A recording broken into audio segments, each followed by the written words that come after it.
I was 12 years old when I dyed my hair for the first time. And this was actually a blonde spray where I sprayed on this blonde spray, and if I would go out in the sun, my hair would light up, and I thought that was so cool. And ever since that day, I have used all sorts of colors on my hair. I've gone lighter and darker, and it wasn't until a friend of mine shared a very shocking story that I'll be sharing in this video, where I realized I need to check the ingredients that are in my hair dye. And that's when I switched to a more natural hair dye. So I ended up using henna hair dye. In this video, I'll be reviewing this henna hair dye from Henna Color Lab. I've been using this brand for over 5 years. And I'm also going to show you a very funny but practical way that my husband and I use to apply the henna hair dye without making a huge mess. And I'm going to show you how effective it is in covering gray hair.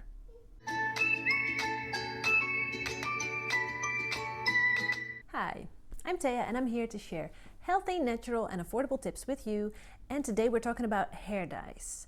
Now, I never really thought much about my hair dyes. I just like them, I use them all the time, and it wasn't until a friend of mine told me a story about his auntie. So his auntie was using her hair dye to cover her gray hair, and as she was doing that, she got a mini stroke and partially went lame. Now, she ended up being okay, but since that day, his mom refused to dye her hair. She went straight natural and let her gray hair grow out from that day. And this is not really conventional, but she was like, nope, I'm never using that poison again. It nearly killed my sister. I'm not using it. And this really made me think, what in the world? What is hair dye, dyeing your hair, got to do with getting a stroke? Like, maybe it just was a coincidence that she was dyeing her hair and she had a stroke at the same time. How is that related? Did you know that when doctors do an autopsy, they can see inside of your scalp how much you have dyed your hair, because the hair dye is on your scalp, like on the inside of your skin, like right there where your brains are? Isn't that crazy? And did you know that hair dyes are not regulated at all? Companies can put any ingredients in there and there is no restrictions there whatsoever. So let's look at some of those ingredients. Here are the 4 most toxic ingredients according to MadeSafe. I'm not sure how to pronounce any of these. I'm just going to say the top one says it's linked to skin sensitization and cancer. Well, I don't want skin cancer or any kind of cancer. Then there is resorcinol, linked to organ system toxicity and hormone disruption. All of us ladies know we do not need any more disruptions of our hormones, okay? We got enough issues with our hormones already as they are. And then there is lead acetate linked to neurotoxicity. Neurotoxicity, does that include strokes? Because that would explain why my friend's auntie could have had a stroke during the process of dyeing her hair. And then there's another one, toluene, but it's linked to liver damage, kidney damage, and birth defects and pregnancy loss. Okay, so definitely do not dye your hair with this stuff when you're pregnant or ever. So bad news for all of us ladies who are not ready to embrace our gray strands in our hair, right?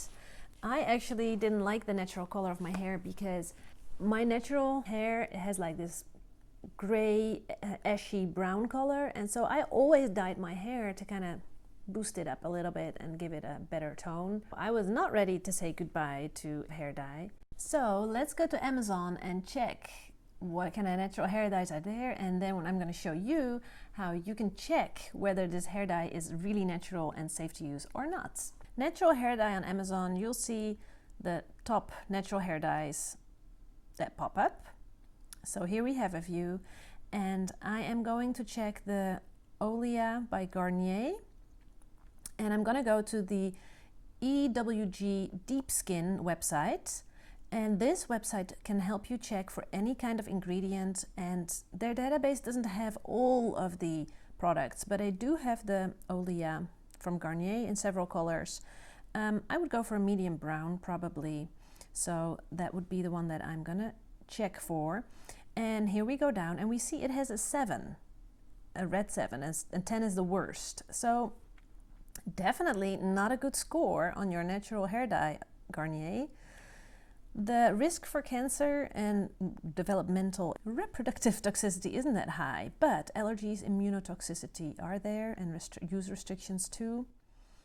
So we see fragrance, which could be anything, because companies can use anything as a perfume or fragrance and we don't know what it exactly is.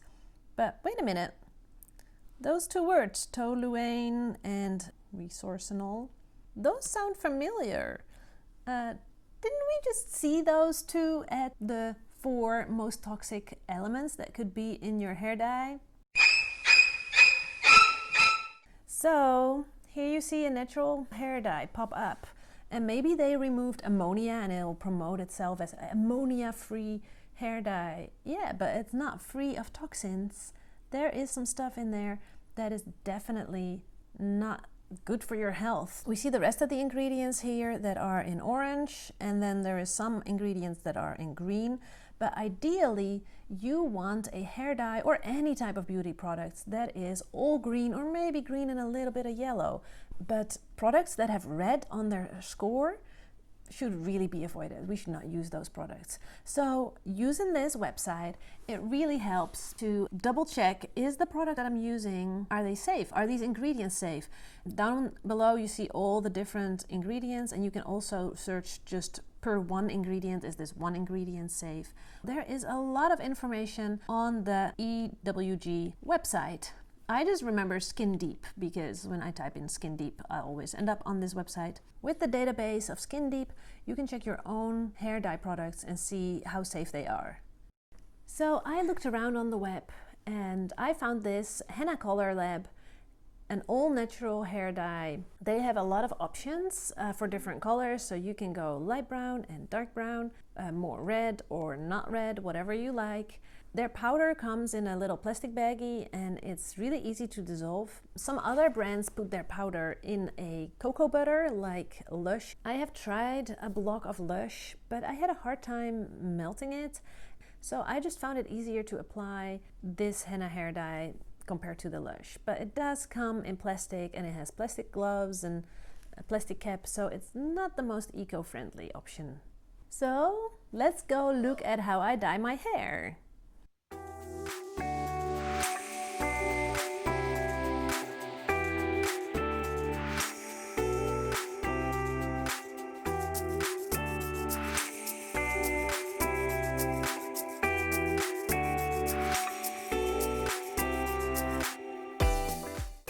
I am using a stainless steel bowl because the henna will not color it and it will not react.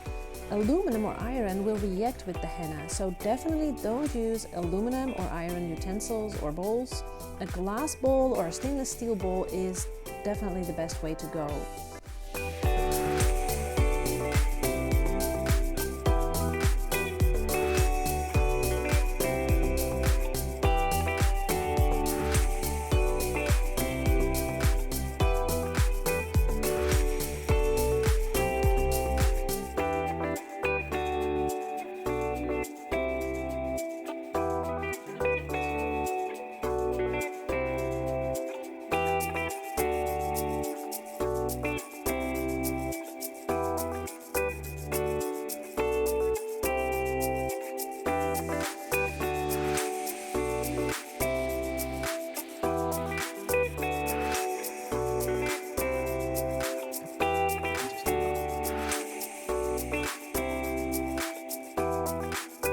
Sometimes the henna drips when it is a little bit too runny. So for that reason, we use paper towels and we wrap it around my head. That will absorb any henna that is too runny. This way, none of the henna dye will drip out while I'm waiting for about an hour. I am cleaning off any smudges that I found around my face. Some people put a barrier of an oil or something like Vaseline on their face, but I have found that as I wipe off the henna right after we applied it with a wet paper towel, it doesn't leave any stains on my forehead. It really would have to sit there for a while. So I just skip that step of putting any cream on my face.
Now about gray hairs, my gray hairs are not completely covered. And instead of gray or white, they actually look kind of blonde, like blonde strands in my brown hair. I don't really mind that, honestly. It gives a little bit more natural depth to my hair, I think. But if you want 100% gray coverage with henna, you might need to do the henna hair dye 2 times in a row. Now, I'm really pleased with how my color turned out. I have used different colors like a darker brown and a auburn red, more reddish glow. And I've always been pleased with the colors and how they turned out from Henna Color Lab.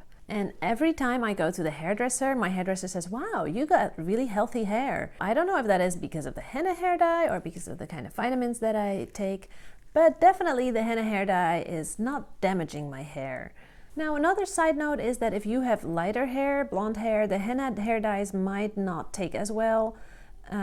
I think henna hair dyes are really more suited for people with brown or darker colors of hair, because if you have lighter colors of hair, the red might show up more than it would on a dark brown color. So if this video was helpful to you, then let me know by giving me a thumbs up. Would you dye your hair with a henna hair dye? I am curious to know, what kind of hair dye are you using, or are you going all natural, no hair dye whatsoever? Let me know in the comments below. And of course, if you'd like to see more of my videos, then you can subscribe, and I hope to see you again in the next video. Bye bye.